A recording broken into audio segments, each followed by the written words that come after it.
Welcome back to the Marvel Podcast for Gifted Listeners.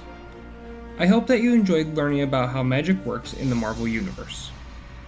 This episode, we are going to go outside the usual scope of the Marvel Universe, outside of the heroes, and look at properties that have been under the Marvel Comics banner, but some of them may not necessarily be canonical to the wider Marvel Universe, as in the 616 universe.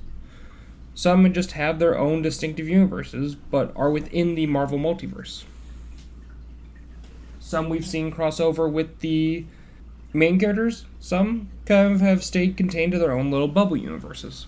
Sometimes the people who made these IPs wanted to publish comics, and they would ask Marvel, hey, can we use you guys to make our comics? Or, in some cases, Marvel would approach other companies to get the IPs. So we will explore all that in today's episode. But before we get into the episode, I just wanted to pull back the curtain a little bit and just let my little fan base in on why there's been a month hiatus between episodes. And that is because I got a promotion at work, and I've just been so busy at work that I've been extremely tired and also trying to do stuff other than just be at work. I haven't had that much time to work on the podcast. But I was able to finally finish putting this episode together, and I hope you guys really like it. And with that, let's get into it by looking at the first IP I became aware of that Marvel owned, and that would be the Men in Black. Like I said, the Men in Black were kind of the first IP I learned were a Marvel comic that weren't a Marvel comic, if that makes sense. I forgot how I found this out, but I found out that the Men in Black were technically a Marvel property, and that started after the 94 movie starring Will Smith.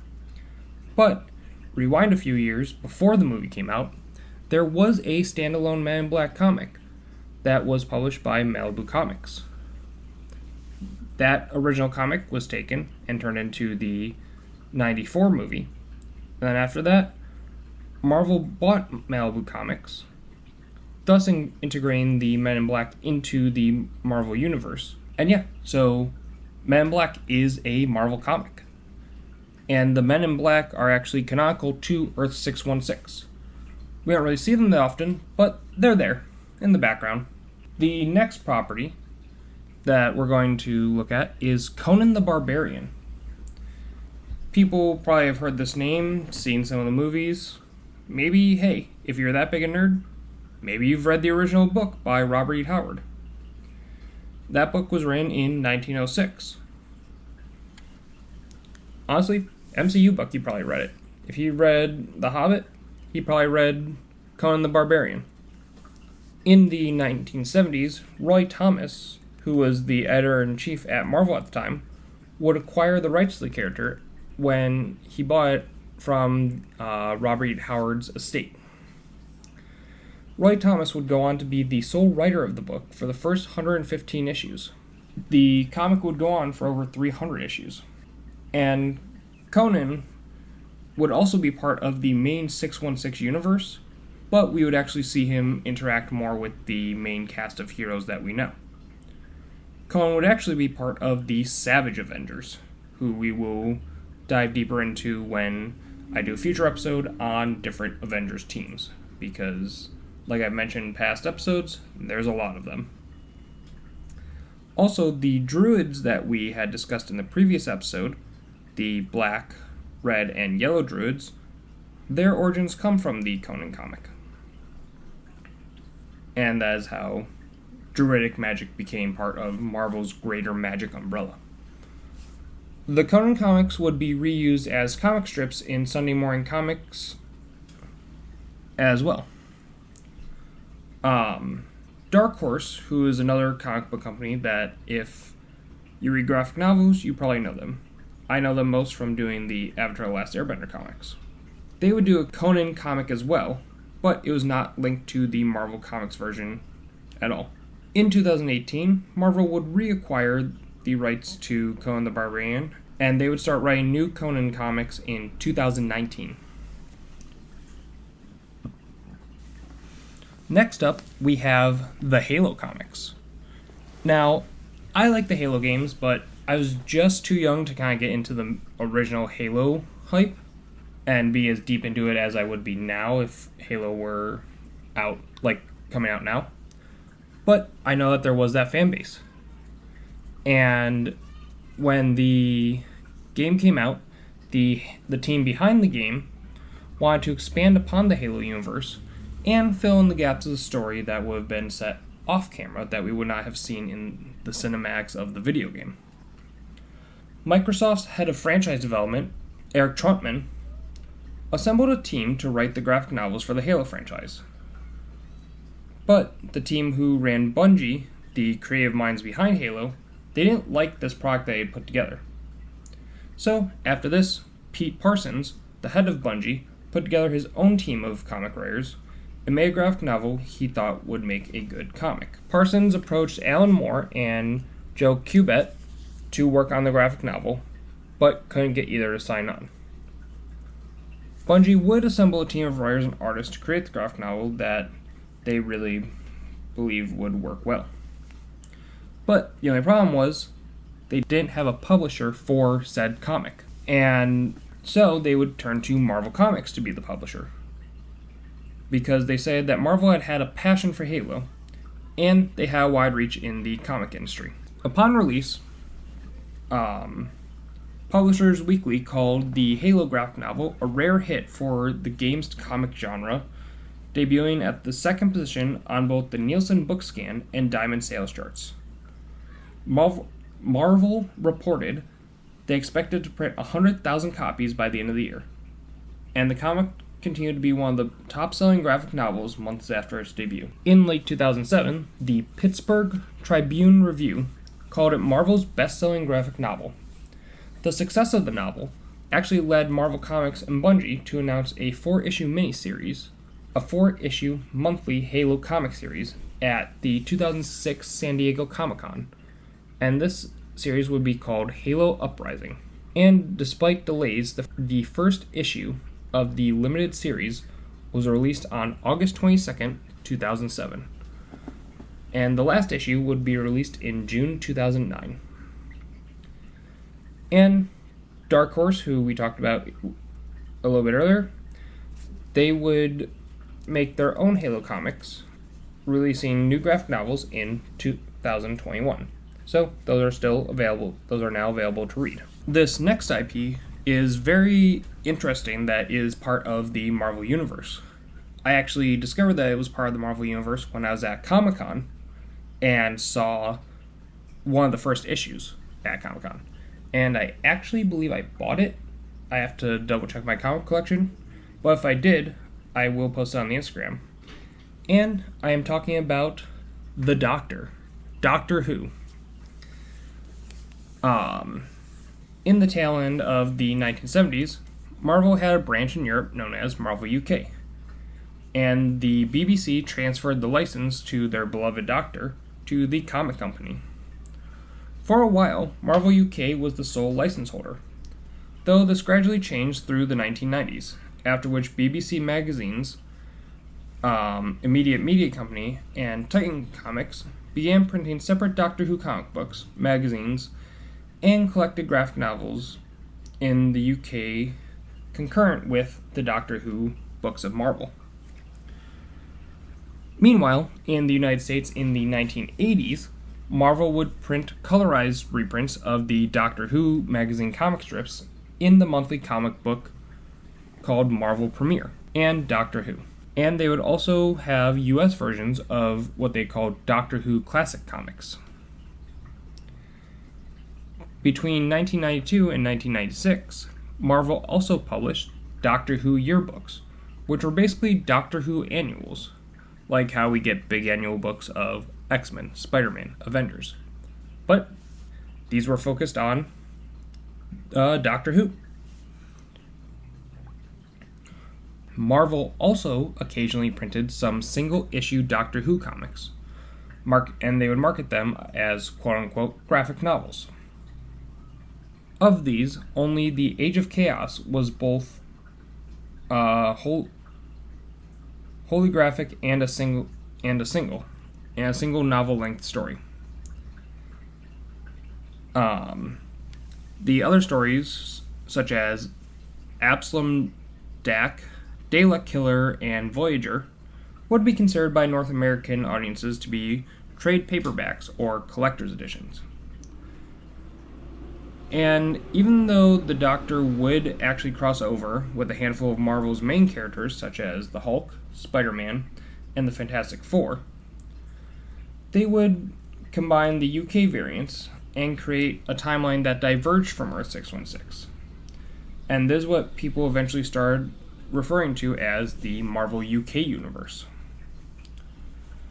The Doctor Who universe is distinguished as Earth 5556 in the Marvel multiverse and was given its official distinction in 2006 in All New Official Handbook of the Marvel Universe A to Z number 7. And as of now, this is going to be the end of the section for Doctor Who. But in the future, I may do a bonus episode or a full episode about Doctor Who in the Marvel multiverse. Because honestly, even though I've only seen a few episodes of the show, I know the fandom is big, and it's actually really interesting that such a popular character is part of the Marvel universe. Next up is a very interesting addition to the Marvel universe. I mean, they're all interesting, but this one was interesting and funny for what it was and why it's a thing. But in the early 90s, Marvel would write a limited series known as NFL Super Pro, which would essentially be an NFL tie-in comic centering around Phil Grayfield, who is an ex-NFL player who survives a freak accident and would wear a near indestructible football uniform. And I know for sure I have this one. The comic had 2 crossovers with Marvel characters, featuring Spider-Man in issue 1 and Captain America in issue 8.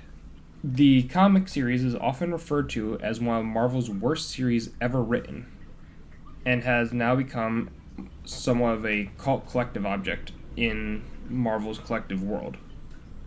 Honestly, I picked it up because I'm a huge Marvel fan, and I love the NFL. Go Bills. But the original writer of the comic, Fabian Nicieza, had admitted that he only wrote the story so that he could try to get some free NFL tickets. Which, honestly, can't blame the guy. And he still receives flack for the comic. After Nicieza had left the comic after issue 4, it was passed along to Buzz Dixon, who would write a few more issues of the book, and in his short run, he had a controversial issue where he made a group of Native Americans known as Hopi the villains of the story. The issue actually had to be recalled because of how insensitive it was to the native tribe. And the comic would actually wind up just kind of fizzling out. But, interestingly enough, Phil Grayfield did have a small cameo in a recent Marvel project known as Your Friendly Neighborhood Spider-Man, which, if you haven't watched the show yet, it's a great show. And I'm very curious about the ending, and I have some questions, but I'm not going to say anything, because if you haven't seen it yet, I don't want to spoil it. But Phil Grayfield would actually be the coach of Rockford T. Bales High School. And outside of that little cameo, the character of NFL Super Pro has not been seen since the series cancellation. Although, writer Robert Kirkman reportedly wanted to use Super Pro in an issue of Marvel Team Up, but was prevented due to copyright issues. Which, you don't want to go up against the NFL when it comes to copyright. Now, if you've been paying attention to some of Marvel's special editions of things over the past few years, you'll have noticed the Godzilla crossover, which has been honestly really fun, at least in my opinion, because we've gotten some fun things such as Venomzilla, where the Venom symbiote took over Godzilla, or Godzilla became a Ghost Rider. But way back before any of this, back in the 1970s, before Venom even existed, shortly after Ghost Rider had even made his first appearance on the cover of a Marvel comic, there was the comic Godzilla King of Monsters, which is a 24-issue series of comics based on the kaiju. After 1975's failed movie known as The Terror of Mechagodzilla, the dubbed versions of the Godzilla movies were still popular in America. And guess who was a fan of those? None other than Stan Lee. Stan Lee was a fan of the movie and negotiated to get the licensing to Godzilla to be used in Marvel Comics. But when he did get the licensing, it only included the character of Godzilla, none of the supporting cast. So, no Ghidorah, no Mothra, no one. Literally just Godzilla. So, Marvel would make their own stories. Marvel didn't want Godzilla to defeat any of its main heroes, so they would have S.H.I.E.L.D. be the main adversary of Godzilla in the books. Specifically, Dum-Dum Dugan and Jimmy Woo. They would be the two main S.H.I.E.L.D. agents to deal with the radioactive lizard. In one issue, they used Pym particles to shrink Godzilla down to man size to allow Dum-Dum Dugan to take out the monster once and for all in hand-to-hand combat. Can you imagine the guy with the funny bowler hat punching Godzilla in the face? Godzilla would also cross over with the Fantastic Four, Avengers, the Champions, and Devil Dinosaur. And during Godzilla's run in Marvel Comics, Mattel would make toys for Shogun Warriors. Mattel would be impressed with how Marvel handled Godzilla and have them make a comic for the Shogun Warriors. But after 2 years of Marvel publishing the Godzilla King of Monsters comic, Toho, who had the rights to Godzilla, would raise the price of licensing out of nowhere. And Marvel was not willing to pay more money into the property if they didn't have sole ownership over the character, and also if it didn't include all the supporting cast. And because of this, that's why the comic only lasted 24 issues. But Dr. Dominicus, Yetrigar, and Red Ronin, who were characters that had been introduced in the Godzilla comic, would get folded into the greater Marvel universe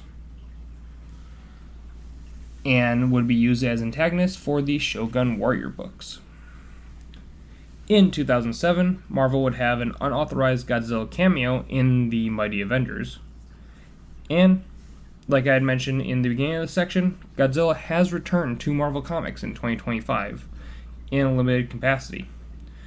And his time in Marvel will end soon and will be concluded with Godzilla Kills the Marvel Universe.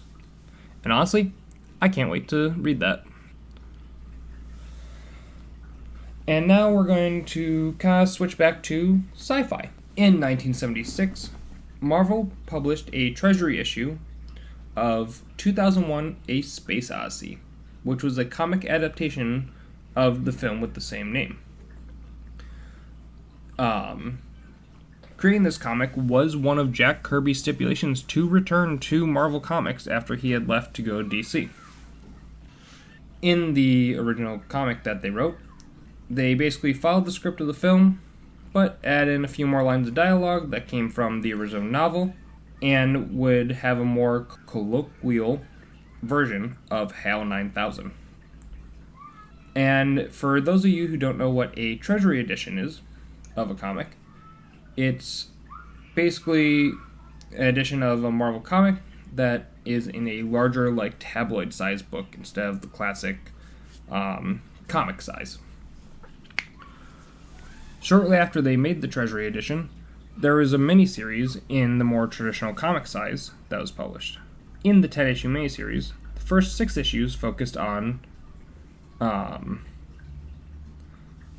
Basically, they would replay the same ideas, but with different characters and different stories, in both prehistoric and futuristic times. In issue number 7, in June of 1977, the comic opens with the birth of a new seed, who then travels the galaxy, witnessing the suffering that men have caused each other, while the new seed is unable or unwilling to prevent this devastation. He takes the essence of the two doomed lovers and uses it to seed another planet with potential for human life. In issue number 8, Jack Kirby would introduce Mr. Machine, who is later renamed Machine Man. Mr. Machine is an advanced sentience, and Machine Man is an advanced robot designated X-51.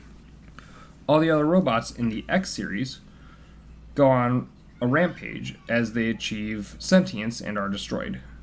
X-51, supported by both the love of his creator, Dr. Abel Stack, and an encounter with Monolith, transcends the malfunction that destroyed his siblings. After the death of Dr. Stack, X-51 takes the name Aaron Stack and begins to blend to humanity. Issues 9 and 10, which would close out the series, would continue the story of X-51 as he flees destruction at the hands of the Army.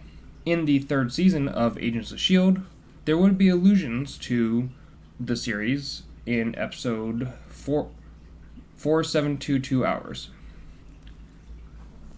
And like I said, these comics and miniseries were essential to Jack Kirby returning to Marvel in the 70s. Next up, in what is kind of a reverse of Men in Black, where Men in Black, I learned that they were, Men in Black and then became a Marvel property.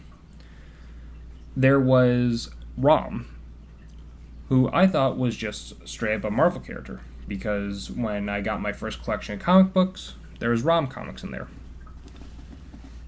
But this wasn't entirely true with Rom, as Rom was created as a toy for Hasbro, and the toy had been first presented in the December 10th, 1979 issue of Time magazine.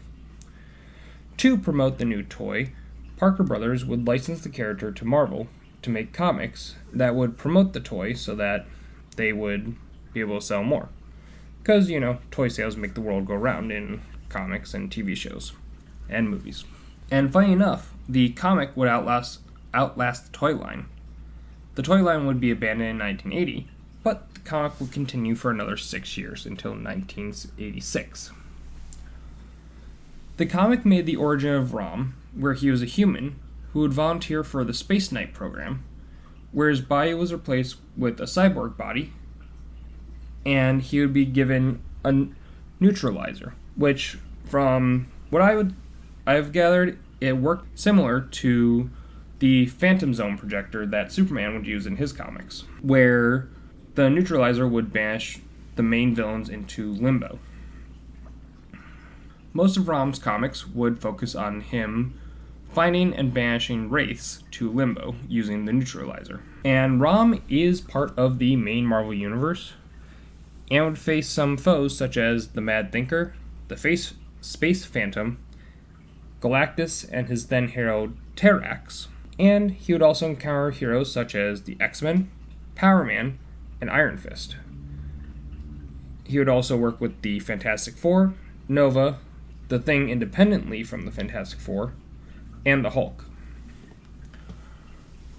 And Rom was one of the many heroes transported into the arena in space for the contest champions, even though he was not chosen to participate. In 1986, Hasbro would not let Marvel renew the rights to Rom, and that is what would cause the end of this series. In 2023, Marvel reacquired the rights to Rom and would reprint the comics in omnibuses, as well as release new Rom figures in their Marvel Legends series of action figures. Next up are the robots in disguise, and that is, of course, the Transformers. They the Transformers comic only kind of really shared its name with the TV show. The Transformer comic was intended to be a 4-issue miniseries about the transforming robots. The first generation series, though, would be so popular it would go on for 80 issues. In the 80th issue, it was labeled as issue 80 in a 4-issue miniseries. The comic did start off the same as the show, but besides that, that's where the similarities ended. Eventually, the series ended with Autobots and Decepticons forming an uneasy alliance to defend Cybertron from Unicron. And over in the UK, Marvel's sister company that we have talked about before, Marvel UK, would go on to publish a much longer Transformers run that would run for 332 issues, 7 annuals, and 28 specials. The UK comic would be a weekly publication and would be able to flesh out the characters more and go more in depth with the stories of the robots. It was also able to delve deeper into their lore. Simon Furman would also try to keep the continuity with Transformers the movie, which was the animated movie, and wrote several stories after the movie's ending set in the future. After the 2 main series by Marvel US and Marvel UK, there were a handful of miniseries that did directly tie in with the animated movies. There was a 3-issue miniseries that tied into the first featured animated film. There was a 4-issue miniseries called Transformers Universe that would give details about all the Transformers, including ones that had been toys but would not be featured in the animated films. There was also a 4-issue limited series about the G.I. Joe and Transformers team-up that featured the 2 title characters as well as other Hasbro properties. After this run, the first Transformers series in the US would be dubbed as Generation 1 in the 90s, and then in the 90s, Marvel would make Transformers Generation 2, which would be a 12-issue series, and it would stay 12 issues. And they would expand on Generation 1 mythos and continue events that had started in the G.I. Joe Transformers crossover. And funnily enough, Generation 2 had the opposite effect of Generation 1, where instead of the UK version lasting longer, the UK version of Generation 2 would only last for 5 issues. And after this, in 2007, the Transformers would finally cross over with the main heroes of the Marvel Universe, crossing over with Captain America, Spider-Man, Wolverine, and Iron Man. The Marvel Comics character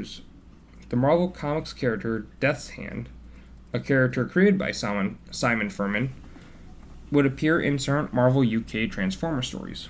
In the 3rd issue of the all-new official handbook of the Marvel Universe A to Z, released in March of 2006, the entry for Death's Head described his encounters with the Transformers to have taken place in alternate reality, referred to as Earth 120185, thus separating these stories from existing in the 616 continuity. This raised the question of whether or not any of the Marvel Comics Transformer stories take place in 616 or this other universe, despite there being tie-ins such as Spider-Man's guest starring appearance in the original Marvel Limited series, and Circuit Breaker, a character that originated in the Transformers comics, having a cameo in Marvel's Secret Wars 2, which featured nearly every character that then existed in the continuity of Earth 616. A case can be made that only the stories that feature Death's Head are separate from the standard Marvel universe, since the character's adventures often involve traveling across time and dimensions, not to mention genres. Death's Head also encountered the British science fiction icon Doctor Who. But now let's move on from Cybertron and go to a different galaxy, one that was far, far away.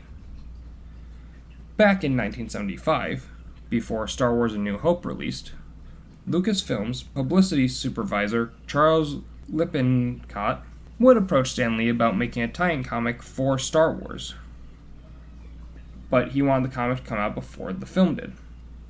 Stan Lee didn't want to make a comic before the movie had been released. After the movie's release, there was another meeting between Stanley and Lippincott, and Lee was only persuaded to make the comic because of Roy Thomas. The original deal was that Lucasfilm would not collect any royalties until their Star Wars comic had sold 100,000 copies, because movie tie-in comics historically didn't sell well.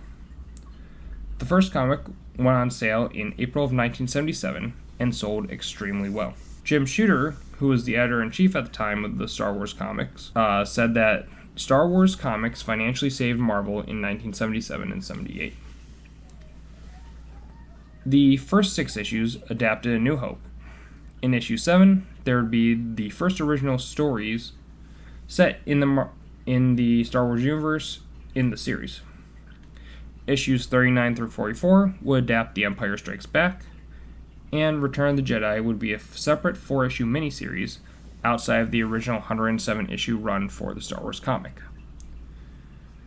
The issues between movie adaptation comics would include origin stories and would build out the Star Wars universe. After Blackthorn Comics and Dark Horse Comics would adapt Star Wars stories in comics until 2014. When Disney acquired Lucasfilm in 2012, it was announced that Marvel would take over the Star Wars comic once again. And in 2014, Marvel announced that it would be producing 2 new Star Wars comics. And as of January of 2025, it was announced that there would be a reset to the comic Star Wars universe with Star Wars number 1, which will explore the timeline immediately after Return of the Jedi. And now the next few properties, there's not a whole lot about them, but they're going to be fun and just interesting. And to start off, we have Thomas the Tank Engine, which Thomas the Tank Engine was funny, because when I looked into all the previous IPs, I was able to find why Marvel got it, how they got it, but for whatever reason, for Thomas, I couldn't really find that much out. Like why it's even a Marvel comic, or if they cross over into the main Marvel universe. I'm assuming they haven't, since the only reference to Thomas and other Marvel properties is in the MCU, with Thomas the Tank Engine toy appearing in 2015's Ant-Man. And it is also weird because Marvel made 304 issues of Thomas the Tank Engine between 1987 and 1999. And if you're really dying to read these, I happen to find an X-user known as @King of the TWR, who has been uploading the comics to their X page for a few years, where they have every issue in a drive that you can read off of their X page. But besides that little bit, I couldn't really find much else about Thomas the Tank Engine in the Marvel Comics. But let's get musical and talk about a few musicians who have had either appeared in the universe or had their own actual comics. Probably one of the most well-known ones would be Kiss, who appeared in Howard the Duck number 12 and will appear again in issue 13. And I think it's funny that they debuted in a Howard the Duck comic, because in an episode of What If on Disney Plus, the one where Howard the Duck and Darcy Lewis get together, I Was Made for Lovin' You would be a central part of the episode, even so much that it allowed their daughter to hatch by them singing the song. After their appearance in the Howard the Duck comics, Kiss would be featured in Marvel's first issue of Marvel Super Special Series. For this special edition of the Kiss comic, each member of the iconic band would donate a small portion of blood, and this donation was overseen by a registered nurse and witnessed by a notary. The blood would then be mixed into the ink that was used to print the comic. And this one-shot series of Marvel Super Special Series would go on for 41 issues, featuring a multitude of pop culture icons, some some of which were The Beatles, Star Trek, and even Little Orphan Annie. And just a little bit more fun trivia, Paul McCartney is a huge Marvel fan and actually wrote a song called Magneto and Titanium Man, which would feature Marvel characters. The other probably well-known musician that was part of the Marvel Universe was Alice Cooper, who was first featured in Marvel Premiere number 50 and would be a consulting writer to write himself within the books. And before we're finished with today's episode, we have one more IP to cover and an honorable mention in today's bizarre and company-spanning episode, and that is Alf. Alf would have his own comic series under the Marvel Comics banner that lasted 4 years, and would parody some of Marvel's heroes in the issues. The storylines of the comic would mimic storylines of the TV show, and the comic would go on for 50 issues. And our honorable mention is going to be one that it was a Marvel comic since 1998, but I feel most people don't know it as a Marvel comic because of its more recent animated adaptation in 2014, and that would be Big Hero 6, which I feel if you're not really knowledgeable in how many things are Marvel characters, you might not have known that the animated movie was based off of Marvel characters. And with that, I hope you have learned a bit more about properties that are Marvel, but not really. Properties that have had Marvel comics slapped on their titles, but may not be part of the main 616 universe. And with that, we're going to look at the top 5 things we learned in today's episode. Number 1. Marvel would acquire the license for many properties throughout their history to write comics for those specific licenses, and sometimes they would cross over into 616 or an adjacent universe. Number 2. Doctor Who is a Marvel character who has crossed over with multiple characters and was mainly featured in Marvel UK comics. Number 3. There is a limited series of comics that feature an ex-NFL star that was tied into the NFL only so that the writer could hopefully get some free NFL tickets. Number 4. Godzilla was a prominent character in Marvel Comics for a handful of years before Toho raised the licensing fee on the comic and Marvel decided not to renew their license. But the giant lizard has made a recent return to Marvel Comics, and I'm excited to read how Godzilla kills the Marvel Universe. And number 5, probably one of my favorite Marvel trivia facts. When Kiss was featured in the first book of a Marvel series called Marvel Comics Super Special, each member of the band had blood drawn, and it was notarized that this blood was drawn, and their blood was mixed into the ink and used to make the comic. And with that, I hope that you now know a bit more about properties that have technically been a Marvel comic. Honestly, some of these comics I want to do deep dives into in full episodes, but because there's just so much more to these stories than I covered in their little blurbs in this episode. And that's because this episode is meant to be a glance at the greater Marvel Universe outside of our typical heroes. If you want me to cover any of them in specific, I will try my best to dive deeper into them. Just let me know in a comment or an email. In the next episode, we are going to go back to a character bio episode, and I'm going to do a deep dive into Victor Von Doom, aka Dr. Doom. I've known a little bit about this character from different stories, but I truly want to dive deep into his history, his powers, and his story. And I hope you will join me next time when I do this. This episode was written, recorded, and edited by myself, James Basinski. Intro music, outro music, and timeline sounds were sourced from freesound.org.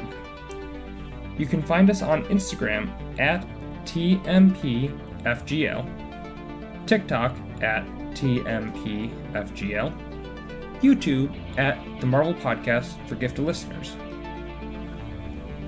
And if you have any feedback, questions, or suggestions, you can send them in email to tmpfgl@gmail.com. To join our fun little community on Discord, there will be a link in the description.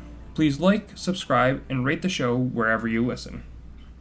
And until next time, gifted listeners, thank you for listening, and Excelsior!